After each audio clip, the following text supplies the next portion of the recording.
We're reckless, arrogant, stupid dicks. And the Film Actors Guild are pussies. And Kim Jong-il is an asshole. Pussies don't like dicks, because pussies get fucked by dicks. But dicks also fuck assholes. Assholes who just want to shit on everything. Pussies may think they can deal with assholes their way, but the only thing that can fuck an asshole is a dick with some balls. The problem with dicks is that sometimes they fuck too much, or fuck when it isn't appropriate. Yes, Gary, yes. And it takes a pussy to show them that. But sometimes pussies get so full of shit that they become assholes themselves. Because pussies are only 1.5 inches away from assholes. I don't know much in this crazy, crazy world. But I do know that if you don't let us fuck this asshole, we are gonna have our dicks and our pussies all covered in shit.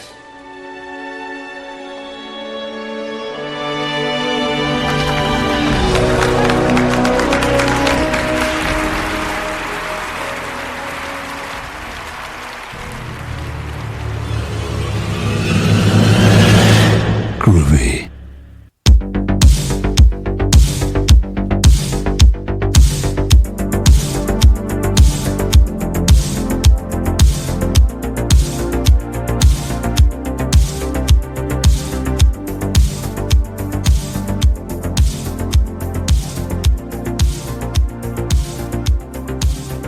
Hello, and welcome to another edition of the Knife Party Podcast, where we leave it all on the cutting room floor. I'm your illustrious host, Zach Evergreen, and joined with me today via the interwebs, we have not only Nick Neo, say hi, Nick.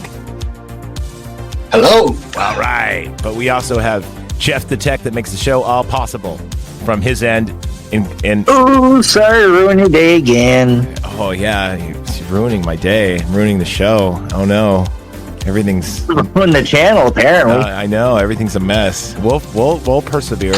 We'll persevere with our Patreon. It's always my fault. It's always the engineer's fault. Remember that if you're in a band. All right, so it's brought to you by our Patreons. For only $1, you can join our lovely establishment. I buy that for $1, and you get not only Knife Party early and often and ad-free, except for live reads. You also get Midnight Ramen, and you also get Season 2 of the most offensive show that makes my employees quit. That would be, Jeff, would you like to introduce that one? That would be Season 2 of Face the Mirror. No longer is this old man Jeff the Tech yelling at clouds. Now he's yelling at politicians and pedophiles. And today... Well, that's really never mind. What, your forte? I pose this question, though. Uh-huh. I pose this question. What's the difference between clouds and politicians? I don't know. One goes away. Oh, that's good. Oh, one blow. There you go. All right. Yeah. I'll give you a $1 Give it a for good that. blow and it goes away.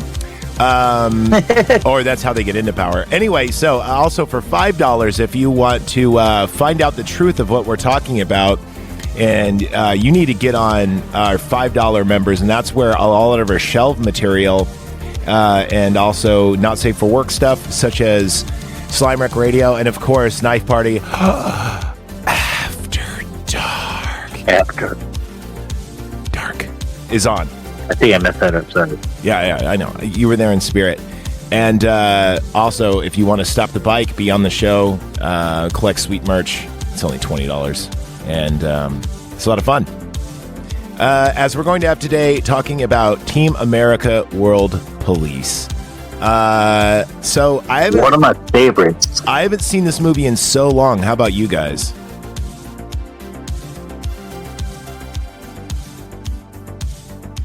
It's been a while.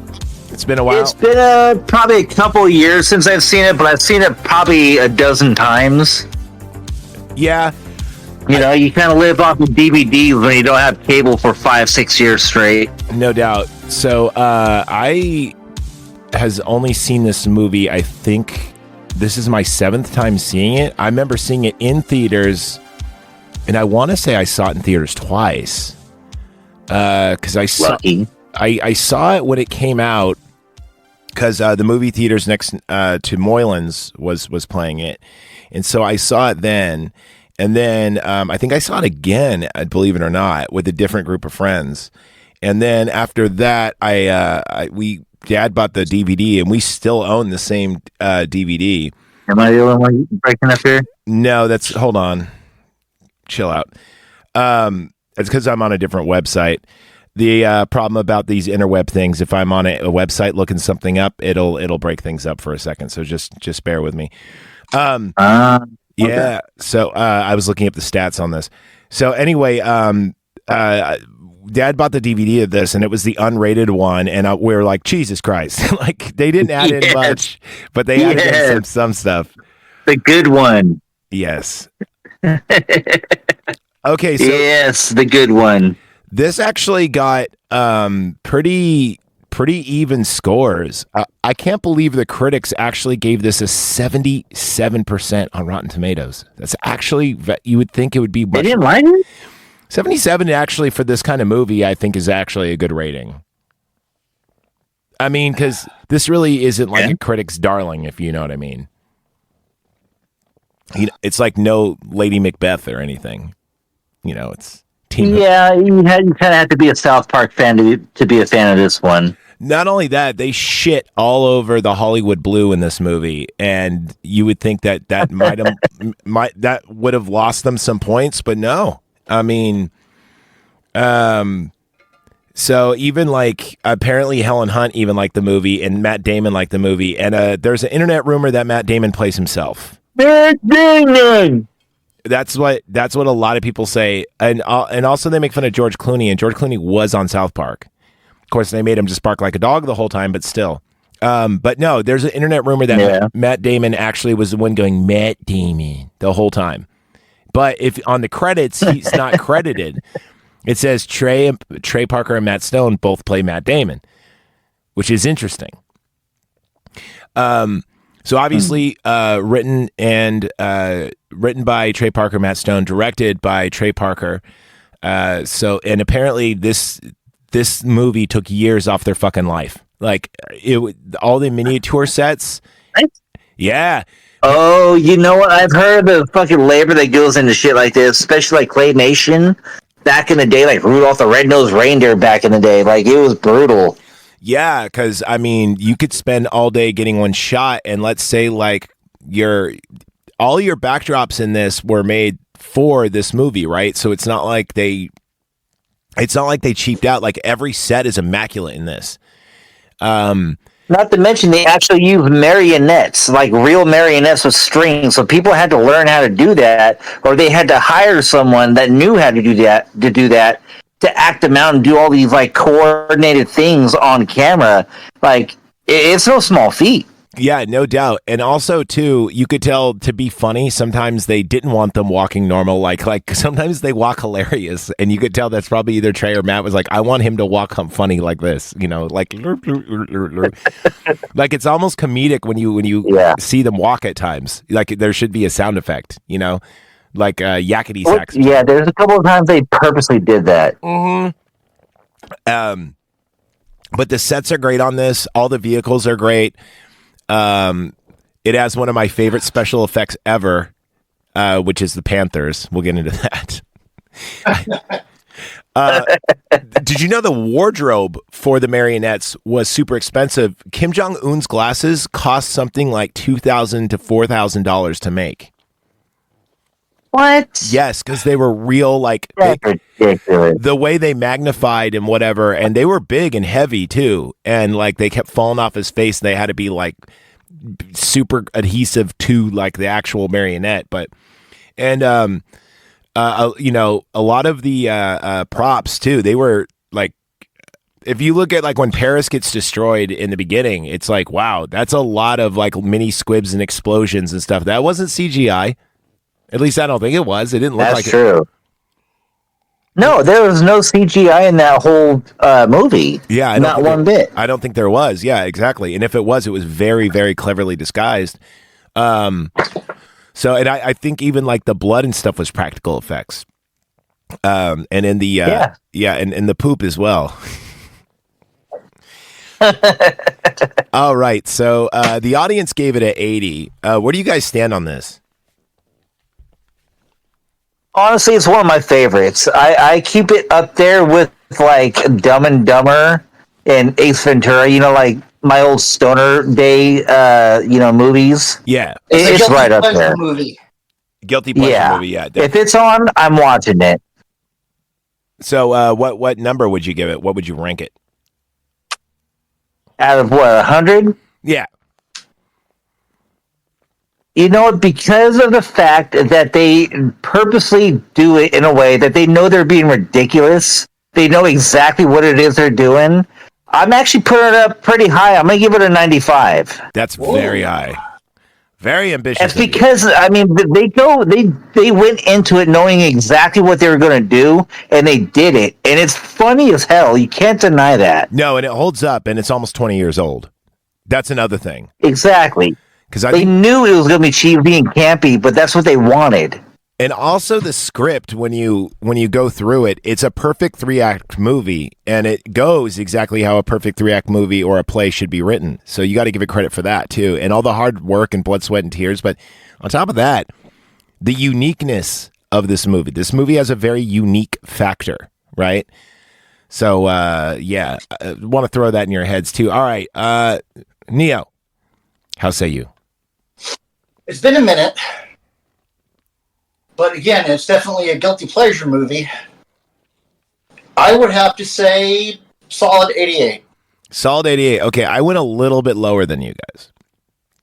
But here's why. You have no faith. They didn't. Well, no. It's just because I have a high standard of rating movies. So I went with a solid 85. And I think with the 95, the 88, and the that goes to basically a 89 or an 88. So we could compromise on that. Now, here's why I do really like it a lot. They could have cheaped out and just did a South Park movie that was themed, but they didn't. They wrote a whole cast of new characters. The script is pretty ridiculous. Actually, you know what? Here's something actually it's got going for it. There's times of this movie I forget I'm watching marionettes, and then they'll do something hilarious. They'll do something hilarious in order to remind you, like during the love scene when she's going shh and her finger just totally misses. All right, well, let's go ahead and get into it. Let me hit some music. Everyone has AIDS. AIDS. Yeah. So, this movie starts out with an attack on Paris, and we just see like how these guys do so much damage just to kill like a couple of terrorists, but they blow up the Louvre. They blow up the Eiffel Tower. They blow up the archway, and they're like, "Good job, team! Yeah, awesome!" And it's pretty fucking hilarious. There's a great scene where the Muppets are fighting, like one of the Team America guys. Team? Yeah, he's the karate master guy, and the terrorist, his bullets run out or something, and he's like, "Let's make this interesting." And then they do like some really retarded Muppet fighting, and it's hilarious. And it's like, that's one of the reasons why I do like this movie. Is it's like, dude, you didn't have to do that, and it was hilarious, And it's like the thing is, I bet you they think they were going to go into it thinking they could make some kind of karate sequence, but they realized how hard it was. They're like, you know what? Fuck it. Let's just make it really just stupid. But I mean, sorry. It is at this point in the movie theater where I was like, this is the only theater I almost got kicked out of for laughing. Not for doing anything stupid, but for laughing. Like, they're like, are you guys all right? And we're like, no, this movie's hilarious. I mean, what are you watching? Because it was almost an empty theater when we saw it. Because it was like late at night. I think we saw it like the 11 o'clock or something. Anyway, they basically saved the day. But right then, you got like the Carson Muppet, and he's proposing to Lisa, who's our main female, right? And he's like, would you marry me? I love you. Right? And then, of course, a terrorist comes out and shoots him. And, and they lost a team member, so they have to get another team member. Well, that whole AIDS thing, they come across this actor named Gary. And he's a NY musical dude, and everyone's like, you're a great actor. That's the best acting. So he goes into a wardrobe, right? And then he gets recruited to join. By like the head honcho here. He's kind of like the Charlie of Charlie's Angels, if you will. And do you ever notice that he's always A, got a drink in his hand, and B, he's always wandering off sideways, like in every scene? Like he's always walking sideways, or his chair is just going sideways? And it makes it hilarious because there's even sit still. There's a point in the movie where he's like going upside down sideways for no reason when they're being attacked.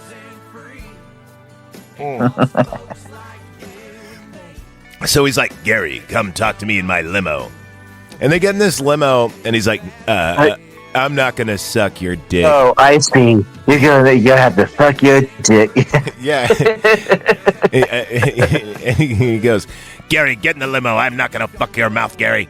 Right? And this is where we get the great scene where he gets in and it shuts in and he presses a button and like the limo changes and flies off and he goes, no, suck my cock. Ha ha ha. Just kidding, Gary. Did really like that. So anyway, so Gary is getting the whole talking to about like he's the only one that could stop because they're doing a mass like attack. And he has to act like a terrorist, and he's just not with it at first, But then Lisa gives him a card, and she's like, you should really think about it. You could save the world. And he's like, why do I have to save the world? I don't want to save the world. Why is all the pressure on my shoulders? That's my Trey Parker impression of doing an impression of somebody else. Anyway, Gary leaves, but eventually comes back because, like Lisa, right?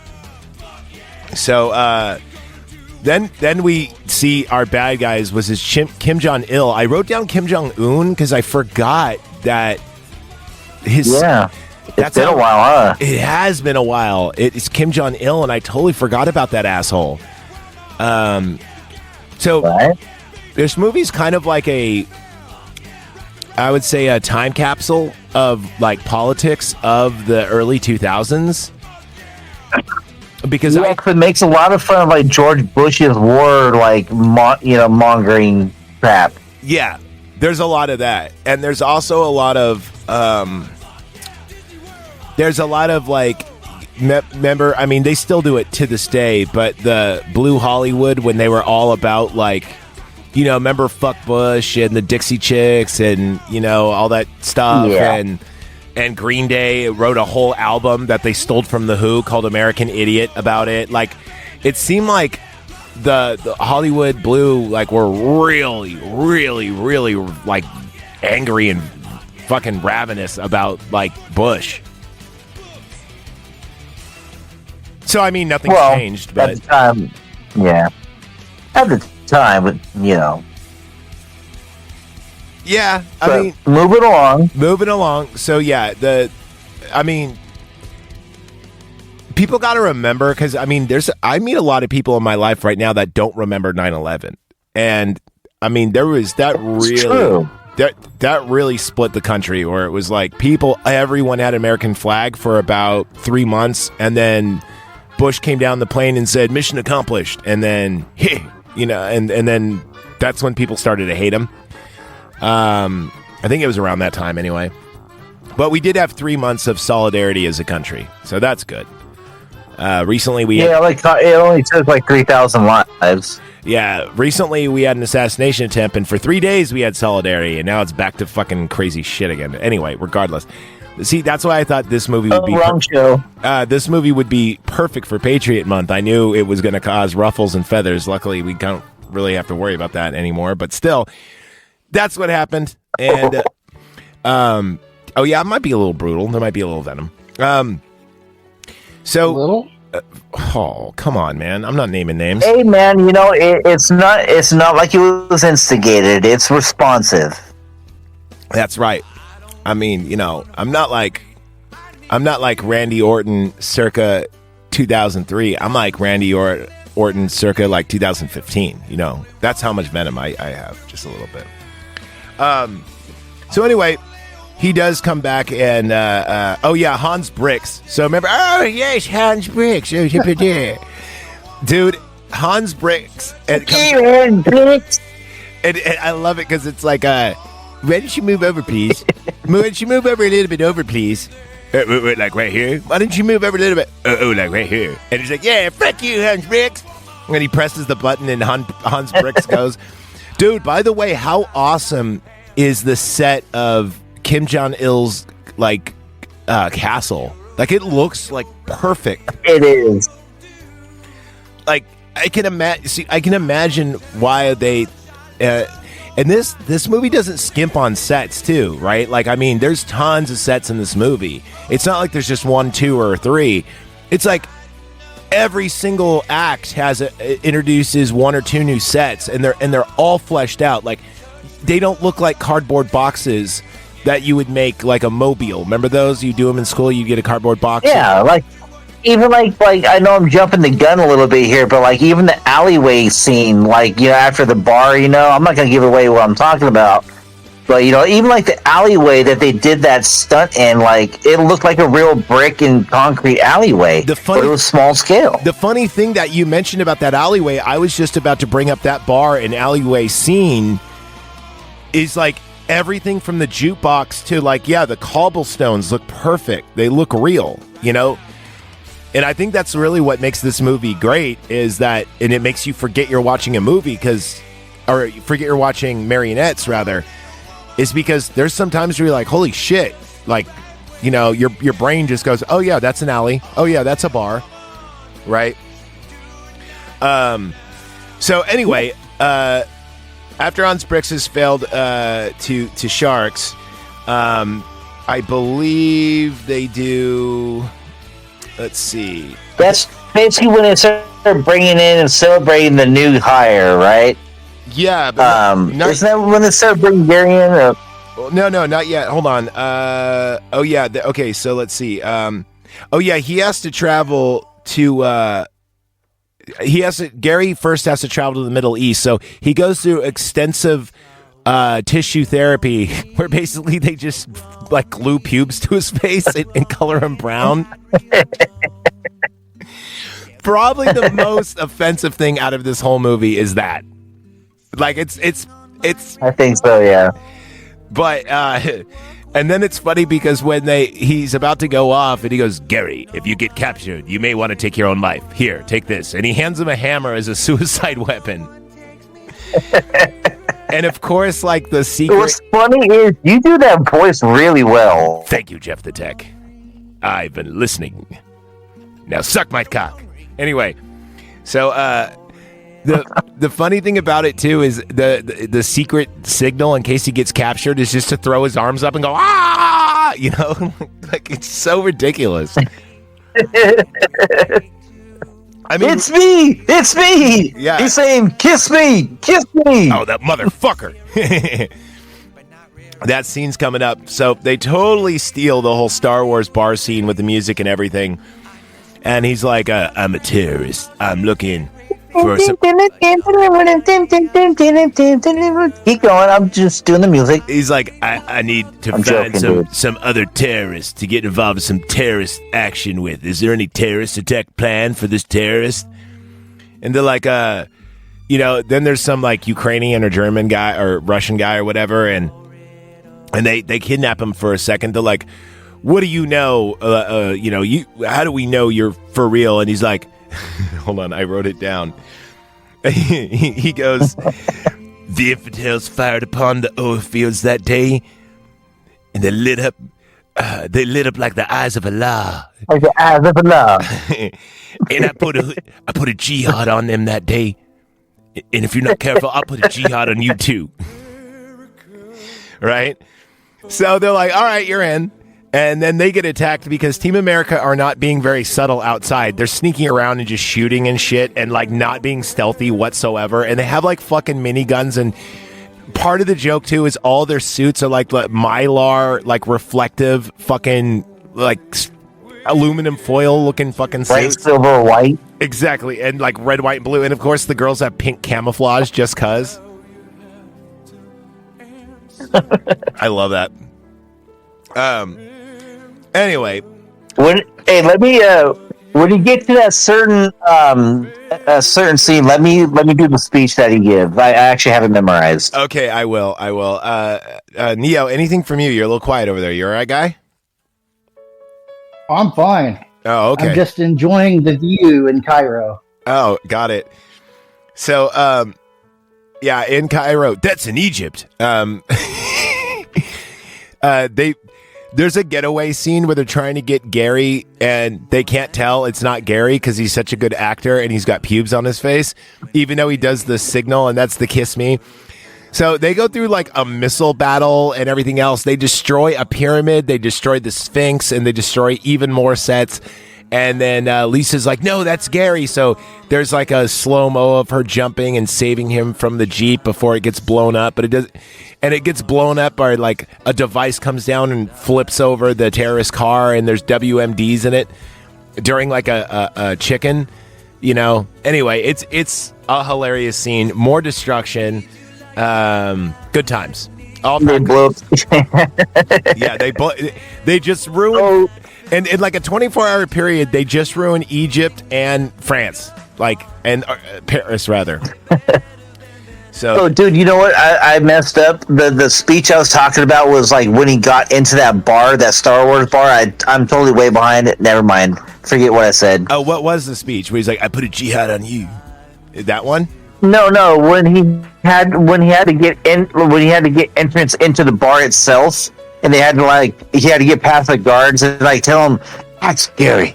Oh yeah. They had to go, Turk Allah, Muhammad Jihad, Hapa Sherpa Sherpa, Bakala. And that's when they let him in. Yeah, I know. They're like, oh, Hapa Sherpa Sherpa, Hapa Sherpa Sherpa. I have written down Durka Muhammad Jihad. Which again, I don't think they could get away with doing this movie today with like all the hell no. With all the Muslim shit going on in like France and Europe and like even Canada. Like there's no way that they'd be allowed to do it. So, you know, sucks. Different time, but kind of the same time. Better hope you have it on DVD. Oh, I do. So then we find out about the FAG, which is the Film Actors Guild, led by Alec Baldwin. And Tim Robbins, Sean Penn, Helen Hunt, who looks just like Helen Hunt, by the way. Right. George Clooney, Susan Sarandon, Janine Garofalo, and Matt. Everyone say it with me. And Matt Damon, who may or may not be playing himself. We're not sure. So, and then they're doing like a message about how Team America World Police, they're not doing it all right, and like there's going to be a peace summit, et cetera, et cetera, et cetera. You know, a bunch of faggy shit, you know. Hey, that's what they're called. That's what they're called. Says right here, Film Actors Guild. Yeah. All right. Yeah, Film Actors Guild. It's an acronym, you know. So, we get it. So afterward, they all celebrate Gary's success, and he's like, I don't fucking trust you, man. I don't fucking trust actors. That was sloppy fucking work. You put the whole team in jeopardy. Coming from the guy that just blew up like 4 national monuments in the past 24 hours, right? And they're having a cocktail party, and Lisa like kind of goes outside because she's all kind of sad because she's missing the team member that died right before. And, oh yeah, and we also find out that Sarah, the Asian clairvoyant empath, she has feelings for Gary, and Lisa's like, you shouldn't have feelings because it just hurts too much when you got to lose them and say goodbye. And then the other guy's got feeling for her. Yeah, there's a great love triangle here. See, like I said, this movie is actually written very, very well as a 3-act play or a 3-act movie. Hey, don't It forget is. Yeah, exactly. that the clairvoyant is from Berkeley. Oh, that's right. She is Right. from Berkeley. That is It's a little bit of California representation. Yeah. And then anyway, now we have we have Lisa, and Gary puts the moves on her, and she's like, I can never fall in love again because, they all end up dying. And he's like, unless you promise me you'll never. And he goes, I will never die. And he says it so matter-of-factly. And then it cuts to some really romantic. I mean, come on, that's a setup. Like, if you promised you would never die, I would make love to you right now.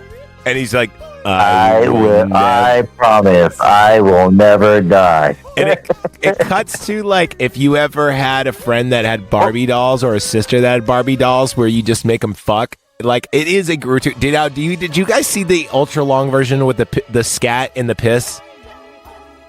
No. Jeff, how about you? Oh, he's got his wife. Oh, hold on. Okay. I gotta tap out for a sec. I'll be right back. No doubt. So, in the long version, the sex scene's even longer while it plays only the woman. It plays the whole song.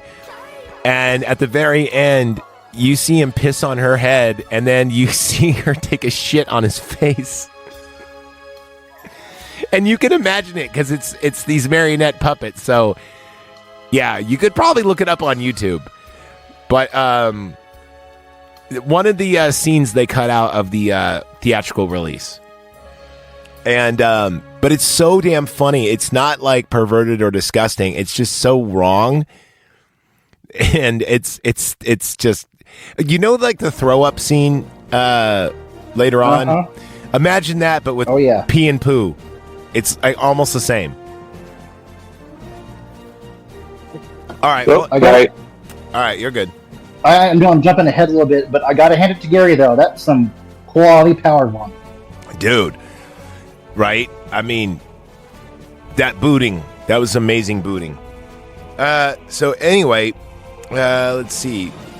Oh, yeah, and then after this, bad intelligence. The Panama Canal was attacked by Durkistan.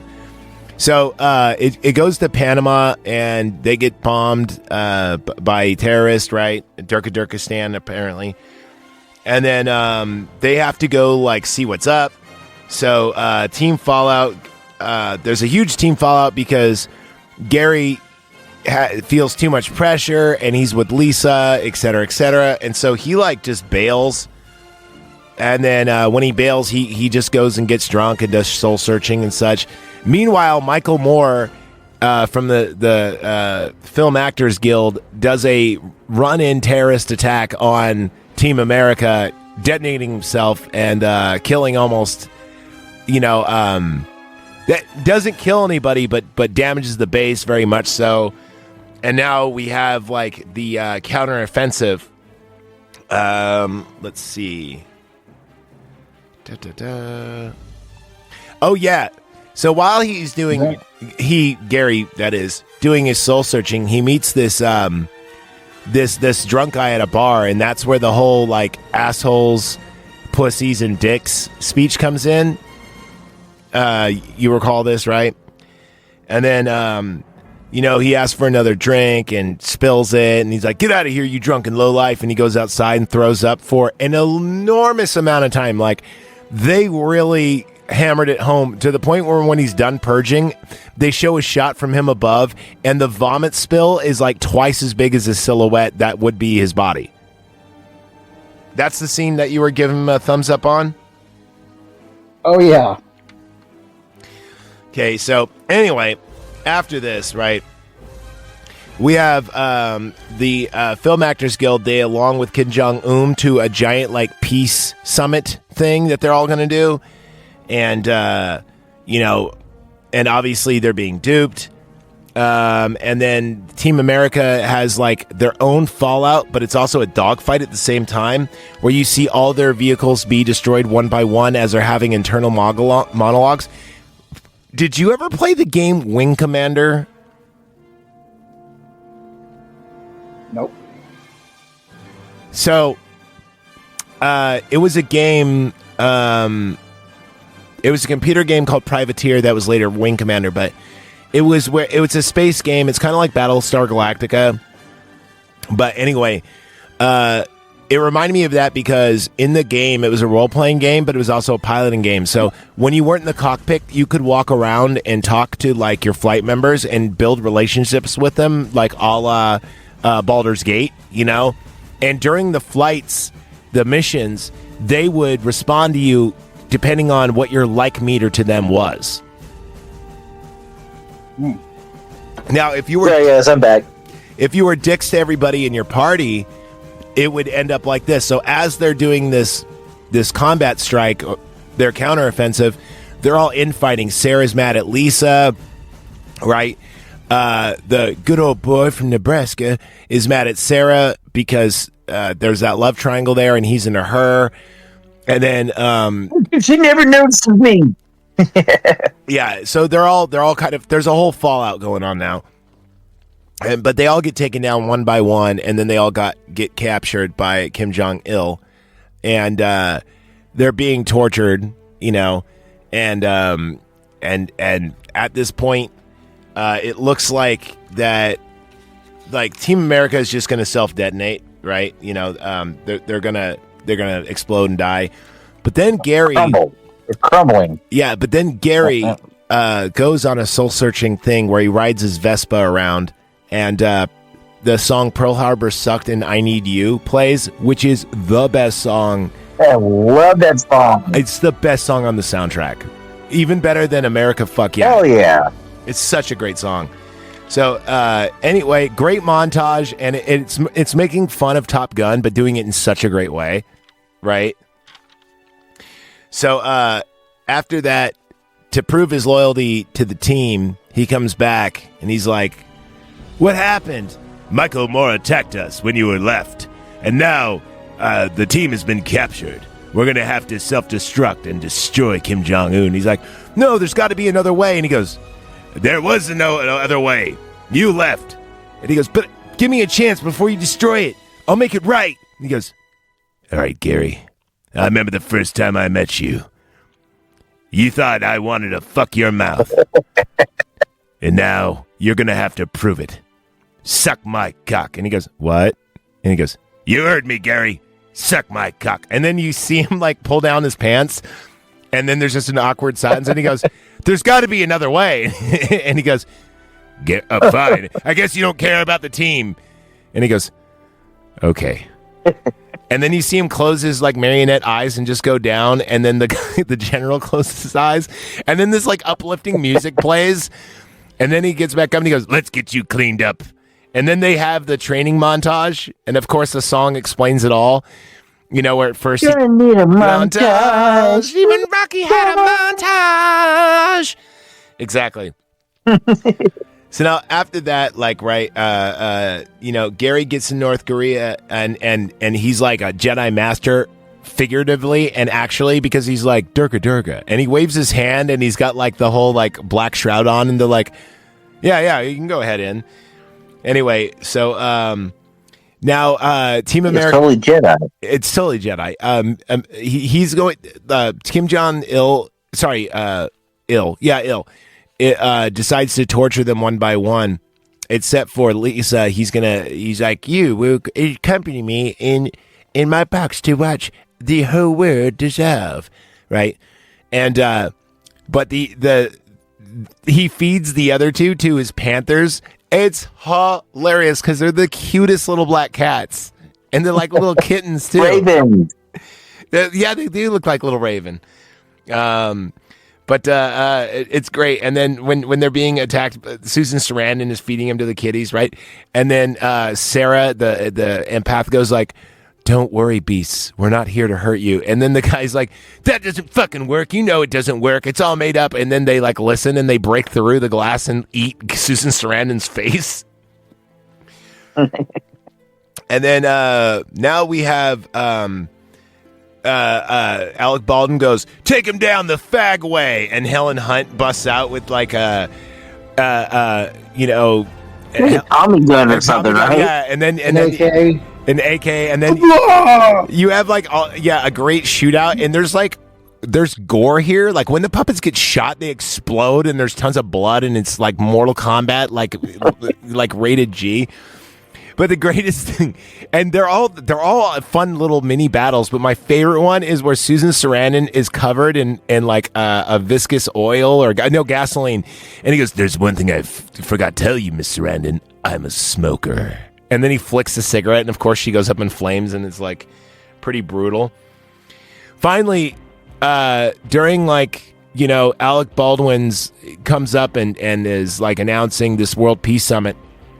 Meanwhile, Kim Jong-il is going to hit a 5-minute timer that's gonna blow up every WMD at the same time, putting the world back at the Stone Age, right? Kind of like via Fight Club, and that's where we get our dicks fucked assholes, which is at the beginning of the show. Should I play it again for posterity, or we know it? Play it again. All right, Play it again, Sam. We're dicks. We're reckless, arrogant, stupid dicks. And the Film Actors Guild are pussies. And Kim Jong-il is an asshole. Pussies don't like dicks because pussies get fucked by dicks. But dicks also fuck assholes. Assholes who just want to shit on everything. Pussies may think they can deal with assholes their way, but the only thing that can fuck an asshole is a dick with some balls. The problem with dicks is that sometimes they fuck too much, or fuck when it isn't appropriate. yes, Gary, yes. And it takes a pussy to show them that. But sometimes pussies get so full of shit that they become assholes themselves. Because pussies are only 1.5 inches away from assholes. I don't know much in this crazy, crazy world. But I do know that if you don't let us fuck this asshole, we are gonna have our dicks and our pussies all covered in shit. Everyone has AIDS! And that's how you get AIDS. Anyway, so great speech, and like it's so funny because when he's talking, like clearly what he's talking about is pussies are Democrats, dicks are Republicans, and assholes are the terrorists. And when you actually are like just the radical like extremists that don't like us being the Western society, and I think if you approach politics like that, like with that speech, I think we could bring America together. Hey, you need dicks to fuck those assholes, and we'll try not to fuck the pussies too much. But you can't be mad if you get a shitty pussy, and then you become an asshole, right? I mean, I think that's what he's saying, right? I mean, Sure. What comes around goes around. I think it's like kind of like the starter Pokemon thing. Like, did you pick Bulbasaur, the asshole? Did you pick the dick, which would be Charmander? Or did you put the pussy, which is Bulbasaur? Squirtle. I never got into Pokemon. I was actually a man. That actually was... Sorry. That was actually a question to Mr. Neo. We know you don't like Pokemon because you're gay. Right. Okay. Sure. Actually, I never got to play Pokemon as a kid. Okay, never mind. I'm gay, I guess. All right, so moving on. I was an adult when it came out, so, I mean, So, Alec Baldwin has an act off with Gary, and then finally that speech defeats him. The day is saved. Alec Baldwin gets shot. Good times. Oh, and then we find out that Kim Jong-il is a cockroach from outer space. Totally left field, weird Twilight Zone ending where he gets shot. It's actually it's a copy of a Godzilla movie. Is there really? And I didn't know it's this? a copy of a fucking Godzilla movie. Godzilla versus Mechagodzilla. Is that really the ending? Yeah, that's Godzilla versus Mechagodzilla. Mechagodzilla was controlled by alien cockroaches that controlled the giant Mechagodzilla. Yeah, that's where they got it from. Get the fuck You out of here. didn't know that? I thought Mechagodzilla was a clone Dude, of you regular... never watched the Godzilla movie, dude. I did. I the one I remember is Mechagodzilla was a clone of Godzilla. I don't remember it being controlled by alien cockroaches, but I mean, you know, that's interesting. Yeah. Well, I'll have to rewatch it. I mean, you know, I love me some Godzilla. By the way, Godzilla is... I know you canceled yours, but Godzilla is going to be on Netflix -1 color, and I hope they release it on DVD so I could just buy it, because I'm almost done with streaming services in general, too. Not for the reasons why you canceled, but... Yeah. But still, I'm tired of having them because... Dude, I've been collecting so much physical media that I barely even watch. Like, the only reason why I have Amazon Prime is to have shit delivered the next day. Like, and it's, like, free, and it comes with movies once in a while. Speaking of physical media, I got to throw a shout-out. If he's listening this long, I'll have to do it earlier. I have to throw a shout-out to one of our great Patreons, one of our first Patreons, Jeff Ugly Shoes, who's been on the show, just dropped off an Xbox One in working condition to this. What? Hey, what's up, Jeff? Yeah, so we have a working Xbox One, so that's pretty awesome. We're gonna probably hook that up to the projector and see what we can do with it. Yeah, that's a Team America World Police in a nutshell. I mean, it's a short movie. I think it's like running time is just over 90 minutes. You know, it's a perfect 3-act movie. Not even. It's not. Well, the extendo version is just over 90. Maybe. Oh, yeah.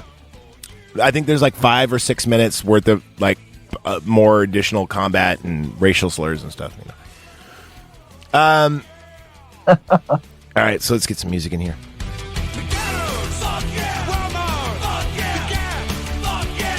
Sorry, I hope my time delay isn't interrupting your show too much. No, not at all. I think that the soundtrack also helps this movie a lot. Like this, I think this was one of the last soundtracks I bought on compact disc, if not the last one. I had this soundtrack and I liked it a lot. It's a great soundtrack. Like the soundtrack really does make the movies, and it's well known that Trey Parker and Matt Stone started off as musicians and really wanted to get their music out there. And in fact, there was a season, I forgot what season it was, of South Park where they had a new song in every single episode. Do you remember that? I think it might have been season 3. I was going to say 5, but you might be right on 3. Where they, like, for real, there was, yeah, I think it was 3, where they had a new song in every episode. That was like one of their things. So, yeah. Anyway. But the music in this is fucking phenomenal. Like Pearl Harbor suck, America fuck yeah, all the songs on here. I Need Love is great. Only a Woman. Obviously, Montage was written for a South Park episode, but still it's great in here. Because I think the Aspen episode came out later. I think. Am I right about that? Yeah, it did.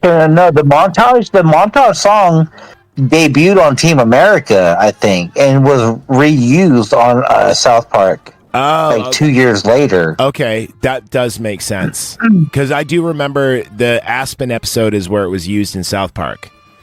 But yeah, that was like season 6 or 7. Mm-hmm. There's even the sad Team America fuck yeah song when like the team is like gotten attacked and it's like America. Fuck yeah. Like the whole soundtrack makes this movie. The costumes obviously are great. The effects are great. It's great all around. That's why I gave it a 95. Yeah. No, I'm not going to raise my score. I think together we gave it like a 98 and a half or a 89 rather. And I think that's a good resting score. I don't think this hits Crow status. I think this was a great movie in the sense though that it could never be made again, not the way it is now. It is a great, nor should it ever. And this movie doesn't age. Well, you know, another movie that came out around the same time was Tropic Thunder, and that movie gets away with murder too. And we're gonna have to redo that because we did. I thought Tropic Thunder came out later. Tropic Thunder came out. So this movie came out in 07. Didn't Tropic Thunder come out in like 06? Team America? Or 08? Yeah. I thought Team America came out. I thought it came out in 2003 or 4.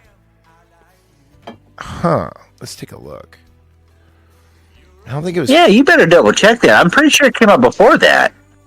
Let's see. That was like right when we started going into Iraq and all that. 04. You're right. You're right. 04. No. See? No, it's because the DVD I had, it said 07 because the previews were for like other movies coming out, and I remember it said summer 07. So that's probably why. That's when that disc was actually printed. Yeah. Yeah, that's what I meant. So my bad. All right. And then Tropic Thunder was like 08. 2008 or 9. It was 08. So yeah. See? But still, 4 years ain't shit. I mean, you know. And Tropic Thunder was like True. even more like politically incorrect, if you will. Another movie we got to touch upon. All right, so that does it for Patriot. I've never seen it, believe it or not. Get the fuck out of Really? here. You're definitely, if you like this movie, Again. I know you barely seen anything, but it's weird because you've seen movies like The House and stuff. Anyway, Right? so Neo, it is your birthday month, August. You fucking Leo. Yes. Yes. We have a list. Worship the cat. I am totally into pussy worship. What movie are we doing first on your birthday list? I have the list in front of me, by the way, in case you need it. Ooh. I say we do a new classic, A Knight's Tale.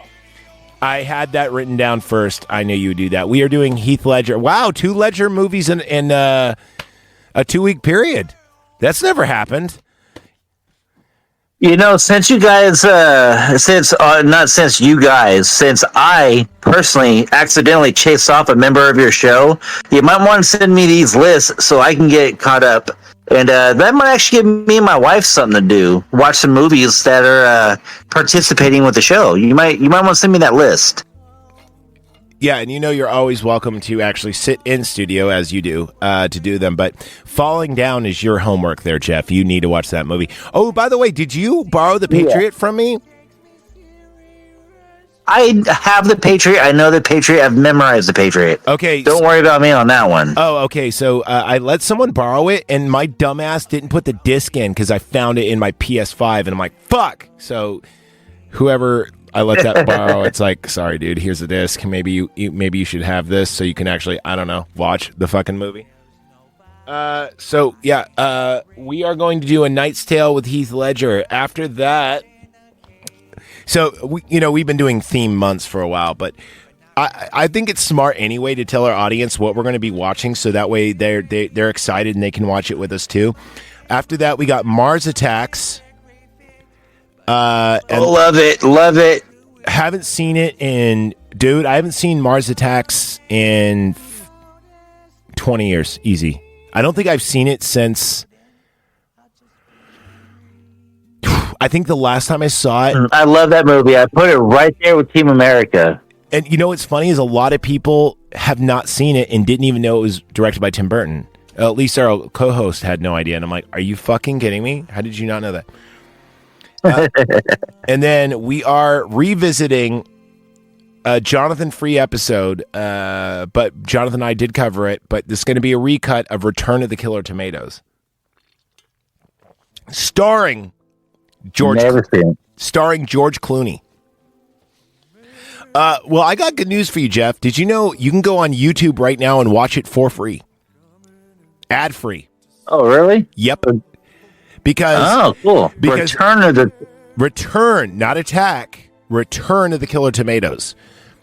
Here's why. Okay. The movie is not licensed by anybody. No one owns the rights to it. I think Lionsgate owned it for a minute, and then they just never re-opt it. And then after that, we have the return of the Chaz and Antonius Montana for the floating turd. Go shit. Did someone say ghosts? It's going to be immaculate. Oh, that's going to be interesting because I actually met his mom. Yeah, I know. You said you got a film of her. Yeah, I met his mom. His mom's Sandy. I'll get a recording of her. I'll have her say hello to you guys. I will. So let's end on this song, Pearl Harbor Sucks and I Miss You. Any shout-outs anyone wants to give? Jeff, I know you got a business coming up. Oh, I'm going to leave my... for right now, dude, because we got people who probably don't like us right now. I'm going to leave my business out of it, if you don't mind, for just a little while. Okay, well then you can catch up with Jeff the Tech on our channel, which is patreon.com/knifepartypod. And right now, Face the Mirror Season 2 is free. Season 1, you have to cuff up some shells, but Season 2 is free because it's about what's going on in our current environment, and it's opinionless and only facts. And they are checked. Of course, Neo. You could find Nick Neo on my show. He's my troll. No one else can have him. He's mine. And if you want to hang out with us on PlayStation Network, it's my username is Zach Evergreen, and on Discord it's Knife Party Pod, and his is Cole Fry on Discord. And is it the same? What is it on PlayStation Network? This same one. Oh, Cole Fury. Cole Fury, thank you. Sorry, I always say Cole Fry. I meant because I'm thinking Vocal Fry. And then you can hang out with us, and we're always gaming on there on our off time, brainstorming. Right now, it's Baldur's Gate. It's probably going to be V Rising. Doing a full Gith run. A full Gith run, which you can check out on Midnight Ramen. This is right, and we're going to do a full Act 1 review by next week, because we're going to have Act 1 beat as just a Geth run, and there's a lot of stuff in there too. So if you're a fan of Baldur's Gate, Dungeons and Dragons, or role-playing games in general, and you want to hear all the cool shit that we've been figuring out by doing different things, because I mean, this is probably my umpteenth playthrough. I think I played through this game at least 20 times, never beat it, always got to Act 3 and just shit happened. But this Geth run, man, this is new ground. I mean, yeah, it's fun times. And yeah, so we got a lot of cool shit planned for you. Of course, the channel's up and operational more so than ever. We had to, sometimes when a limb gets infected, even though you really like that limb, it needs to be cut off and something else will grow from it. And that's an analogy that's so applicable for so many things. Well, it was a simile, but yes. We're constantly working on content. Personally, in this past week, I think that I've done more recording hours than I have done. So I'm not going to promise you're going to get a Midnight Ramen and After Dark every single fucking week, but I promise you will be getting and a Slime Wreck rather. But I guarantee you're going to get one of those three, an After Dark and Midnight Ramen and a Slime Wreck. You're going to get one. You're going to definitely get Knife Party, and you're going to definitely get Face the Mirror till at least the 5th of November. Because the 5th of November is going to be not only Election Day, but that's going to be our recut, our re-review of V for Vendetta. So it's going to be a big day. We're going to be doing V for Vendetta. Oh yeah, and I'll be there. And we're going to do V for Vendetta, and then we're going to do election result review, and that's going to be an After Dark, and it's going to be pretty crazy. We're doing a political movie on a very political day, so that should be a lot of fun. I've got your go bags ready, right? I realized though, that next week after the 5th of November, did you know that it's going to be episode 300? Ooh. You know what that means? You got to do the movie 300? Zack Snyder's debut film, 300. Just throwing it out there. Yeah, I was joking, but cool. No, I mean, it's a great movie. It's a Snyder film. It's a comic book adaptation. It's good times. All right, folks. Well, anyway, guess what? Yeah. I never seen it. You would actually like it. Think about Gladiator, but more epic than Gladiator. Okay. All right, so you can also hit us up. I'm at Father Heel spelled like your foot on Twitter, and you can always email us at knifepartypod@yahoo.com. And if your name happens to be Catherine Isabel, you can give me a call at 707-373-0560. And with all of us here at the Knife Party Pod, remember, be kind, rewind. And I think I have to go return some videotapes after I wash my gloves in the sink after a gentleman wants to have homosexual sex with me because I ran out of good cocaine. That's your problem. Whoa. It sounds like a me problem. Whoa, dude. Whoa. You've never TMI. You've never seen American Psycho, have you? Oh, me? Yeah. Two times. Oh, okay. Twice only? Oh, dude. Season 3 is Only coming twice. up. Season 3 is coming up. You got to get yourself on some American Psycho. All right, we're exactly at an hour and some change. I'm going to call it. Thanks, folks. Thanks, guys. Love to chime in. I know it was a little sketchy at first, but it all worked out, did it not? It worked. Cool. All right, guys. I love you. I'll see you soon, and good night.